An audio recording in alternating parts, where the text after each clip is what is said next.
నమస్తే, welcome to Y news. నేను పుష్ప. తూర్పుగోదావరి జిల్లాలో యోగాంధ్ర సక్సెస్ అయింది. అంతర్జాతీయ యోగా దినోత్సవాన్ని పురస్కరించుకుని జిల్లా వ్యాప్తంగా 8 లక్షల మంది రిజిస్టర్ చేయించుకుని నెల రోజుల పాటు యోగాను అభ్యసించారు. యోగా డే సందర్భంగా జిల్లా వ్యాప్తంగా 4500 ప్రదేశాల్లో యోగాసనాలు చేశారని కలెక్టర్ ప్రశాంతి చెప్పారు. రాజమండ్రిలో ఏర్పాటు చేసిన యోగాంధ్రలో కలెక్టర్ ప్రశాంతి, ఎమ్మెల్సీ సోము వీర్రాజు పాల్గొన్నారు.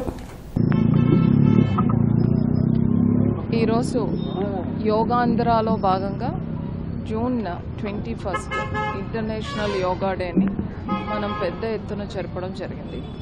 మనం గత ఒక నెల రోజులుగా మనము గ్రామంలో, మండలంలో, జిల్లా స్థాయిలో వెన్యూస్ని ఐడెంటిఫై చేసుకొని అందరు రిజిస్టర్ అయిన వాళ్ళందరికీ కూడా మనం ట్రైనింగ్ ఇవ్వడం జరిగింది. మన జిల్లాలో అయితే పిల్లలతో ఆల్ స్కూల్స్ అండ్ కాలేజెస్తో ఇంక్లూడ్ చేసుకొని 8 లక్షల మంది రిజిస్టర్ అయ్యారు. రిజిస్టర్ అయిన వాళ్ళందరికీ కూడా మనము 3 days ట్రైనింగ్ ఇచ్చాము. ట్రైనింగ్ ఇచ్చిన వాళ్ళందరూ కూడా ఈరోజు 4550 వెన్యూస్లో యోగా చేయడం జరిగింది. ఈరోజు ప్రధానమంత్రి గారు విశాఖపట్నం ఆహ్వానించి